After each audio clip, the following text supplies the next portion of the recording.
ನಮಸ್ತೆ ಸದಾ ವತ್ಸಲೆ ಮಾತೃಭೂಮಿ ಅಧ್ಯಕ್ಷ ಹಿಂದೂ ಭೂಮಿ ಸುಗಮ್ ವರ್ಧಿತೋಹಂ ಮಂಗಲೇ. BL ಸಂತೋಷ್ ಅವರನ್ನ ಈ ರೀತಿಯಾಗಿ ಅವ್ಯಾಚವಾಗಿ ಬೈದಂತಹ ವ್ಯಕ್ತಿಯನ್ನ ಒದ್ದು ಒಳಗಡೆ ಹಾಕಿದ್ದೇವೆ ಅನ್ನುವಂತಹ ಮಾತನ್ನು ಕೂಡ ಹೇಳ್ತಾರೆ. ಏಕಾಂಗಿಯಾಗಿ 12-13 ವರ್ಷಗಳಿಂದ ಸೌಜನ್ಯ ಪರವಾಗಿ ಹೋರಾಟವನ್ನು ಮಾಡ್ತಾ ಬಂದಂತಹ ಮಹೇಶ್ ಶೆಟ್ಟಿ ತಿಮರೋಡಿ ಪರವಾಗಿ ಅಥವಾ ಅವರಿಗೆ ಬೆನ್ನೆಲುಬಾಗಿ RSS ಮುಖಂಡ ಸಂಘ ಪರಿವಾರದ ಮುಖಂಡ ಕಲ್ಲಡ್ಕ ಪ್ರಭಾಕರ ಭಟ್ ಅವರೇ ಇದ್ದಾರೆ. ಅವರೇ ಈ ಎಲ್ಲ ಷಡ್ಯಂತ್ರವನ್ನು ಮಾಡ್ತಾ ಇದ್ದಾರೆ. ಎರಡೂ ಪಕ್ಷಗಳು ಒಂದಾಗಿ ಸೇರಿಕೊಂಡು ಸೌಜನ್ಯ ಪ್ರಕರಣವನ್ನು ಹತ್ತಿಕ್ಕುವಂತಹ ಒಂದು ಪ್ರಯತ್ನ ಮಾಡ್ತಾ ಇದೆಯಾ ಅನ್ನುವಂತಹ ದೊಡ್ಡ ಗೊಂದಲ ಇವತ್ತು ಸೃಷ್ಟಿ ಮಾಡ್ತಾ ಇರುವಂಥದ್ದು. ಧರ್ಮಸ್ಥಳದ ವಿರುದ್ಧವಾಗಿ ದೊಡ್ಡ ಷಡ್ಯಂತ್ರವನ್ನು ಮಾಡ್ತಾ ಇರೋದೇ ಅವರು ಅಂತ ಕಾಂಗ್ರೆಸ್ ನಾಯಕರು ವಿನಯ್ ಕುಮಾರ್ ಸೊರಕೆ ಅವರು ಗಂಭೀರವಾದಂತಹ ಆರೋಪವನ್ನು ಮಾಡ್ತಾರೆ.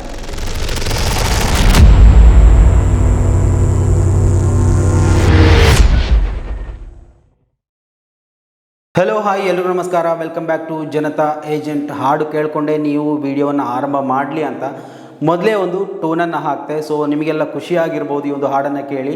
ಇಲ್ಲ ಅಂತಿದ್ರು ಮುಂದೊಂದು ದಿವಸ ಕಾಂಗ್ರೆಸ್ಗೆ ಮತ ಹಾಕೋರಾದರೂ ಚಿಂತನೆ ಮಾಡ್ಬೋದು, ಯಾಕಾಗಿ ಆದರೂ ಈ ಒಂದು ಪಕ್ಷಕ್ಕೆ ನಾನು ಮತ ಹಾಕಬೇಕು ಅನ್ನುವಂಥದ್ದು. BJP ಅಂತೂ ಈ ಒಂದು ನಮ್ಮ ರಾಜ್ಯದಿಂದ ತೊಳೆದು ತಿಪ್ಪರ್ಲಾಗ ಹಾಕಿ ಹೋಗ್ತಾ ಇದೆ.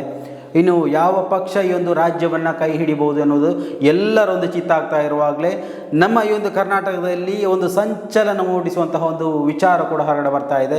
ಮಾಧ್ಯಮದಲ್ಲಿ ಸಾಮಾಜಿಕ ಜಾಲತಾಣದಲ್ಲಿ ಕೆಲವೊಂದು ಪ್ರಮುಖ ಪ್ರಗತಿಪರರ ಚಿಂತಕರನ್ನು ಮೆನ್ಷನ್ ಮಾಡಿಕೊಂಡು ದಯವಿಟ್ಟು ನೀವು ಆ ಒಂದು ಪಕ್ಷಗಳಿಂದ ಹೊರಬನ್ನಿ, ನಾವು ಸ್ವತಂತ್ರವಾದಂತಹ ಒಂದು ಪರ್ಯಾಯ ಪಕ್ಷವನ್ನು ಕಟ್ಟೋಣ, ದೊಡ್ಡ ಚಳುವಳಿಯನ್ನೇ ಆರಂಭ ಮಾಡೋಣ ಅನ್ನುವಂತಹ ಒಂದು ಪ್ರಕ್ರಿಯೆಗಳು ಕೂಡ ಆರಂಭ ಆಗ್ತಾ ಇರುವಂಥದ್ದು. ಸೊ ಇವೆಲ್ಲ ಬೆಳವಣಿಗೆಗಳನ್ನು ನೋಡುವಾಗ ಏನು ಈ ಧರ್ಮಸ್ಥಳ ಪ್ರಕರಣ ಇಷ್ಟೊಂದು ಪರಿಣಾಮಕಾರಿಯಾಗಿ ಪರಿವರ್ತನೆ ಆಗ್ತಾ ಇದೆ ಅನ್ನುವಂತಹ ಒಂದು ಕ್ವಶನ್ ನಿಮ್ಮಲ್ಲೂ ಮೂಡ್ಬೋದು.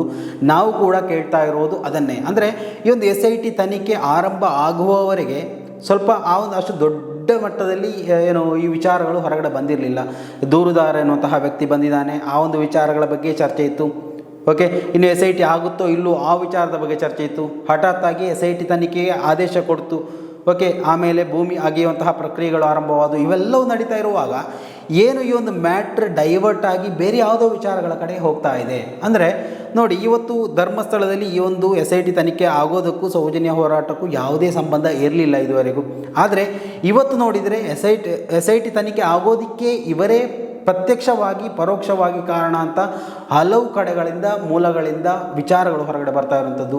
ಅದು ಅಲ್ಲದೆ ದೊಡ್ಡ ಮಟ್ಟದಲ್ಲಿ ಇವಾಗ ಸುದ್ದಿ ಆಗ್ತಾ ಇರುವಂತಹ ಒಂದು ವಿಚಾರ ಏನಪ್ಪ ಅಂದರೆ, ಏಕಾಂಗಿಯಾಗಿ 12-13 ವರ್ಷಗಳಿಂದ ಸೌಜನ್ಯ ಪರವಾಗಿ ಹೋರಾಟವನ್ನು ಮಾಡ್ತಾ ಬಂದಂತಹ ಮಹೇಶ್ ಶೆಟ್ಟಿ ತಿಮರೋಡಿ ಪರವಾಗಿ ಅಥವಾ ಅವರಿಗೆ ಬೆನ್ನೆಲುಬಾಗಿ RSS ಮುಖಂಡ ಸಂಘ ಪರಿವಾರದ ಮುಖಂಡ ಕಲ್ಲಡ್ಕ ಪ್ರಭಾಕರ ಭಟ್ ಅವರೇ ಇದ್ದಾರೆ.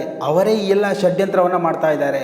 ಧರ್ಮಸ್ಥಳದ ವಿರುದ್ಧವಾಗಿ ದೊಡ್ಡ ಷಡ್ಯಂತ್ರವನ್ನು ಮಾಡ್ತಾ ಇರೋದೇ ಅವರು ಅಂತ ಕಾಂಗ್ರೆಸ್ ನಾಯಕರು ವಿನಯ್ ಕುಮಾರ್ ಸೊರಕೆ ಅವರು ಗಂಭೀರವಾದಂತಹ ಆರೋಪವನ್ನು ಮಾಡ್ತಾರೆ. ಸೊ DK ಶಿವಕುಮಾರ್ ಅವರು ಸದನದಲ್ಲಿ RSS ಗುಣಗಾನವನ್ನು ಮಾಡ್ತಾರೆ. ಇನ್ನು ಸದನ ಎಲ್ಲ ಒಗ್ಗಟ್ಟಾಗಿ ಧರ್ಮಸ್ಥಳ ಪ್ರಕರಣವನ್ನು ವಿರೋಧ ಮಾಡುತ್ತೆ, ಅಲ್ಲಿ ಷಡ್ಯಂತ್ರ ನಡೆದಿದೆ ಅಂತ ಹೇಳುತ್ತೆ.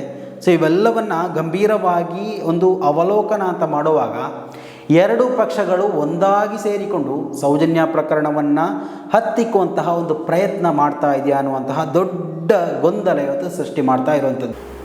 DCM ಆದಂತಹ DK ಶಿವಕುಮಾರ್ ಅವರು ಸಂಘ ಪರಿವಾರವನ್ನು ಅಥವಾ RSS ಅನ್ನು ಗುಣಗಾನ ಮಾಡಿದ್ದು ಅಂದರೆ ಸಣ್ಣ ಮಟ್ಟದಲ್ಲಿ ಅಲ್ಲ. ಅಂದರೆ BL ಸಂತೋಷ್ ಅವರನ್ನು ಈ ರೀತಿಯಾಗಿ ಅವ್ಯಾಚವಾಗಿ ಬೈದಂತಹ ವ್ಯಕ್ತಿಯನ್ನು ಒದ್ದು ಒಳಗಡೆ ಹಾಕಿದ್ದೇವೆ ಅನ್ನುವಂತಹ ಮಾತನ್ನು ಕೂಡ ಹೇಳ್ತಾರೆ. ಅಂದರೆ ಮಹೇಶ್ ಶೆಟ್ಟಿ ತಿಮರೋಡಿ ಅನ್ನುವಂತಹ ಒಂದು ವ್ಯಕ್ತಿಗೆ ತೀರಾ ಬೆಲೆ ಕಲ್ಪಿಸದೆ, ಅಂದರೆ ಅಥವಾ ಅಷ್ಟೊಂದು ಹೀನಾಯವಾಗಿ ಏನೋ ಒಂದು ದರೋಡೆ ಆರೋಪಿಯನ್ನು ಅಥವಾ ಕೊಲೆಗಾರನನ್ನು ಒದ್ದು ಒಳಗೆ ಹಾಕಿದ್ದೇವೆ ಅನ್ನುವಂಥ ಒಂದು ರೀತಿಯಲ್ಲಿ ಆ ಒಂದು ವಿಚಾರವನ್ನು ಹೇಳಿದ ಹಾಗಿತ್ತು. ಸೊ ಈ ಒಂದು ವಿಚಾರಕ್ಕೆ ಸಂಬಂಧಪಟ್ಟು ಕೂಡ ಒಂದು ವಾರ್ತೆ ಇದೆ ನೋಡಿ. BJP ರಾಷ್ಟ್ರೀಯ ಪ್ರಧಾನ ಕಾರ್ಯದರ್ಶಿ BL ಸಂತೋಷ್ ಬಗ್ಗೆ ಆರೋಪ ಮಾಡಿದವನನ್ನು ಒದ್ದು ಒಳಗೆ ಹಾಕಲಾಗಿದೆ ಅಂತ ಮಹೇಶ್ ಶೆಟ್ಟಿ ತಿಮರೋಡಿ ಬಂಧನ ಕುರಿತು DK ಶಿವಕುಮಾರ್ ಅವರು ಪ್ರತಿಕ್ರಿಯೆ ನೀಡಿರುವಂಥದ್ದು. BJP ರಾಷ್ಟ್ರೀಯ ಪ್ರಧಾನ ಕಾರ್ಯದರ್ಶಿ BL ಸಂತೋಷ್ ಬಗ್ಗೆ ಆರೋಪ ಮಾಡಿದವನನ್ನು ಒದ್ದು ಒಳಗಡೆ ಹಾಕಲಾಗಿದೆ. ಆರೋಪ ಮಾಡಲು ಆತನ ಬಳಿ ದಾಖಲೆ ಏನಿದೆ? ನಮ್ಮ ನಡುವೆ ರಾಜಕೀಯವಾಗಿ ಸಾಕಷ್ಟು ಭಿನ್ನಾಭಿಪ್ರಾಯ ಹೊಂದಿರಬಹುದು, ಆದರೆ ನಮ್ಮ ವಿರೋಧಿಗಳ ಬಗ್ಗೆ ಏನೇನೋ ಮಾತಾಡ್ತಾನೆ ಅಂದರೆ ನಾವು ಖುಷಿ ಪಡುವುದಿಲ್ಲ. ಅಂತ ಈ ಒಂದು ವಿಚಾರದಲ್ಲಿ ಸೇರಿಸಿರುವಂಥದ್ದು. ಅಂದರೆ ಈ ಒಂದು ವಿಚಾರಕ್ಕೆ ಸಂಬಂಧಪಟ್ಟಂತೆ ಪುತ್ತೂರಲ್ಲಿ ಹೋರಾಟಗಳು, ಪ್ರತಿಭಟನೆಗಳು ನಡೀತಾ ಇದೆ. ಏನು ಈ ಒಂದು ಪ್ರಕರಣದಲ್ಲಿ ಯಾರೆಲ್ಲ ಸೌಜನ್ಯ ಹೋರಾಟಗಾರರನ್ನು ಅವ್ಯಾಚ್ಯವಾಗಿ ನಿಂದನೆ ಮಾಡಿದ್ದಾರೆ ಅವರ ವಿರುದ್ಧ ಪ್ರಕರಣ ದಾಖಲಿಸುವಂತಹ ಒಂದು ಪ್ರಕ್ರಿಯೆ ಕೂಡ ನಡೀತಾ ಇದೆ. ಸೊ ಇವೆಲ್ಲ ನಡೀತಾ ಇರುವಾಗಲೇ ಡಿ ಕೆ ಶಿವಕುಮಾರ್ ಅವರು ಇಂಥ ಒಂದು ಹೇಳಿಕೆ ಎಷ್ಟರ ಮಟ್ಟಿಗೆ ಪ್ರಸಕ್ತಿಯನ್ನು ಕೊಡಲಿಕ್ಕಿದೆ ಅನ್ನುವಂಥದ್ದು. ಇವೆಲ್ಲವನ್ನು ನೀವು ಇಷ್ಟು ವಿಚಾರಗಳನ್ನು ಕೇಳ್ತಾ ಹೋದರೆ ನಿಮಗೆ ಮೇ ಬಿ ಸಂಶಯ ಮೂಡ್ಬೋದು, ಏನಾಗ್ತಾ ಇದೆ ಈ ಒಂದು ಪ್ರಸಕ್ತ ಸನ್ನಿವೇಶ, ಎಲ್ಲಿಗೆ ಹೋಗಬೇಕಾಗಿತ್ತು, SIT ತನಿಖೆ ಆಗಬೇಕಾಗಿತ್ತು, SIT ತನಿಖೆಯ ರೂಪುರೇಷೆಗಳು ಆ ಒಂದು ರೀತಿಯಲ್ಲಿ ಬದಲಾಗಬೇಕಿತ್ತು, ತನಿಖೆಯ ವಿಷಯಗಳನ್ನು ಕೋರ್ಟ್ಗೆ ಸಮರ್ಪಣೆ ಮಾಡಬೇಕಿತ್ತು, ಆ ಮುಖಾಂತರ ರಾಜ್ಯ ಸರ್ಕಾರ ಅದನ್ನು ಪಡೆದುಕೊಂಡು ನಮಗೆ ವಿಷಯ ತಿಳಿಸುವಂತಹ ವಿಚಾರವನ್ನು ಸದನದಲ್ಲಿ ಮಾಡಬೇಕಿತ್ತು.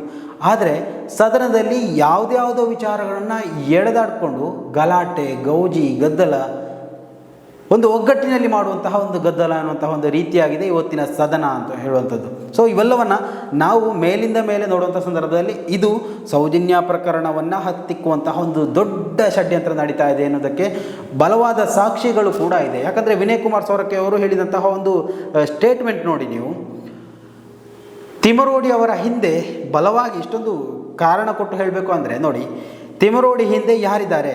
ಕಲ್ಲಡ್ಕ ಪ್ರಭಾಕರ ಭಟ್ ವಿರುದ್ಧ ಕಾಂಗ್ರೆಸ್ ಮುಖಂಡ ವಿನಯ್ ಕುಮಾರ್ ಸೊರಕೆ ಅವರು ಗಂಭೀರವಾದಂತಹ ಆರೋಪವನ್ನು ಮಾಡ್ತಾ ಇರುವಂಥದ್ದು. ಇದು ಬರೀ ಊಹಾಪೋಹ ಅಥವಾ ಸಂಶಯ ಅಂತ ಹೇಳಿಲ್ಲ, ಗಂಭೀರವಾಗಿ ಡೈರೆಕ್ಟಾಗಿ ಅಟ್ಯಾಕ್ ಮಾಡಿರುವಂಥದ್ದು. KPCC ಚುನಾವಣಾ ಪ್ರಚಾರ ಸಮಿತಿ ಅಧ್ಯಕ್ಷ ವಿನಯ್ ಕುಮಾರ್ ಸೊರಕೆ ಅವರು ಧರ್ಮಸ್ಥಳದ ವಿರುದ್ಧ ಧ್ವನಿ ಎತ್ತಿರುವ ಮಹೇಶ್ ಶೆಟ್ಟಿ ತಿಮರೋಡಿ ಯಾವ ಮೂಲದವರು? ತಿಮರೋಡಿಗೆ ಪ್ರಚೋದನೆ ಕೊಡುತ್ತಿರುವವರು ಯಾರು?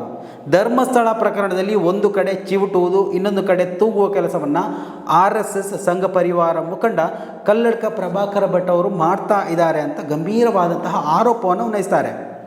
ಅಂದರೆ ಇದು ಸಣ್ಣ ಮಟ್ಟದಲ್ಲಿ ಹೇಳಿದಂತಹ ವಿಚಾರ ಅಲ್ಲ, ಇದೊಂದು ಗಂಭೀರ ಆರೋಪ. ಮೇ ಬಿ ಈ ಒಂದು ಇಶ್ಯೂ ಅಲ್ಲಿ ಪ್ರಭಾಕರ್ ಭಟ್ ಅವರು ರಿಯಾಕ್ಟ್ ಕೂಡ ಮಾಡ್ತಾರೆ. ಕರಾವಳಿಯಲ್ಲಿ ಯಾವುದೇ ಧಾರ್ಮಿಕ ಉದ್ರೇಕಕಾರಿ ಕಾರ್ಯಕ್ರಮಗಳು ನಡೆದರೂ ಅದರ ಹಿಂದೆ ಸಂಘ ಪರಿವಾರದ ಕಲ್ಲಡ್ಕ ಪ್ರಭಾಕರ ಭಟ್ ಅವರು ಇದ್ದೇ ಇರ್ತಾರೆ. ಆದರೆ BJP ಶಾಸಕರು ಮೊನ್ನೆ ಬೆಂಗಳೂರಿನಿಂದ ಧರ್ಮಸ್ಥಳಕ್ಕೆ ಯಾತ್ರೆ ಬಂದಂತಹ ಸಂದರ್ಭದಲ್ಲಿ ಕಲ್ಲಡ್ಕ ಪ್ರಭಾಕರ ಭಟ್ರು ಕಾಣೆಯಾಗಿದ್ದರು, ಯಾಕೆ ಬರಲಿಲ್ಲ ಅಂತ ಗುರುವಾರ ಪತ್ರಿಕಾಗೋಷ್ಠಿಯಲ್ಲಿ ಅವರು ಕೇಳಿರುವಂಥದ್ದು. ಧರ್ಮಸ್ಥಳ ವಿಷಯದಲ್ಲಿ ಕಾಂಗ್ರೆಸ್ ರಾಜ್ಯ ಸರ್ಕಾರ ಅಥವಾ ಮುಖ್ಯಮಂತ್ರಿಯವರ ಯಾವುದೇ ಹಿತಾಸಕ್ತಿ ಖಂಡಿತ ಇಲ್ಲ.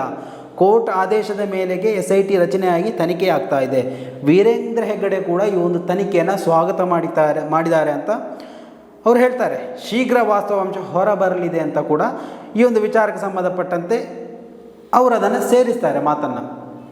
ನೋಡಿ, ಇವೆಲ್ಲವೂ ನಡೆಯುವಾಗ ವಿನಯ್ ಕುಮಾರ್ ಸೊರಕೆ ಅವರು ಇಂತಹ ಒಂದು ಹೇಳಿಕೆಯನ್ನು ಕೊಡಲೇಬೇಕಾದರೆ ನಿಜವಾಗಿಯೂ ಈ ಒಂದು ತಿಮರೋಡಿ ಎನ್ನುವಂತಹ ಒಂದು ವ್ಯಕ್ತಿತ್ವ ಏನಿದೆ, ಈ ಒಂದು 13 ವರ್ಷಗಳಿಂದ ಏಕಾಂಗಿ ಹೋರಾಟ ಅಂತ ಬಂದು ಹೋರಾಟ ಮಾಡುವುದರ ಹಿಂದೆ ಏನು ದೊಡ್ಡ ಷಡ್ಯಂತ್ರ ಅಡಗಿದೆಯಾ? RSS ಅಥವಾ ಸಂಘ ಪರಿವಾರ ಅಥವಾ ಕಲ್ಲಡ್ಕ ಪ್ರಭಾಕರ ಭಟ್ ಕೂಡ ಕೈ ಜೋಡಿಸಿಕೊಂಡು ಈ ಒಂದು ಪ್ರಯತ್ನವನ್ನು ಮಾಡ್ತಾ ಇದ್ದಾರಾ? ಎಲ್ಲ ಪ್ರಶ್ನೆಗೆ ಜನಸಾಮಾನ್ಯರಾದ ನಾವು ನೀವುಗಳು ಉತ್ತರವನ್ನು ಕಂಡುಕೊಳ್ಳಲೇಬೇಕಾಗಿದೆ. ಏನು ನಡೀತಾ ಇದೆ ನಿಜಕ್ಕೂ? ಈ ಒಂದು ಪ್ರಹಸನಗಳು ಎಲ್ಲಿಯವರೆಗೆ ಹೋಗಿ ತಲುಪಲಿಕ್ಕಿದೆ? ಈ ಎಲ್ಲ ಎರಡು ಪಕ್ಷಗಳು ಒಗ್ಗಟ್ಟಾಗಿ ಈ ಒಂದು ಸೌಜನ್ಯ ಪ್ರಕರಣವನ್ನು ಹತ್ತಿಕ್ಕುವಂತಹ ಅಥವಾ ಕೊನೆ ಮಾಡುವಂತಹ ಪ್ರಯತ್ನಗಳು ನಡೀತಾ ಇದೆಯಾ? ದಯವಿಟ್ಟು ವೀಕ್ಷಕರೇ, ನಿಮ್ಮ ಅಭಿಪ್ರಾಯಗಳನ್ನು ಕಮೆಂಟ್ ಮಾಡೋದಕ್ಕೆ ಮರಿಬೇಡಿ. ಮುಂದಿನ ಮಾಹಿತಿಯೊಂದಿಗೆ ಮತ್ತೆ ಭೇಟಿಯಾಗೋಣ. ಅಲ್ಲಿವರೆಗೂ ನಮಸ್ಕಾರ.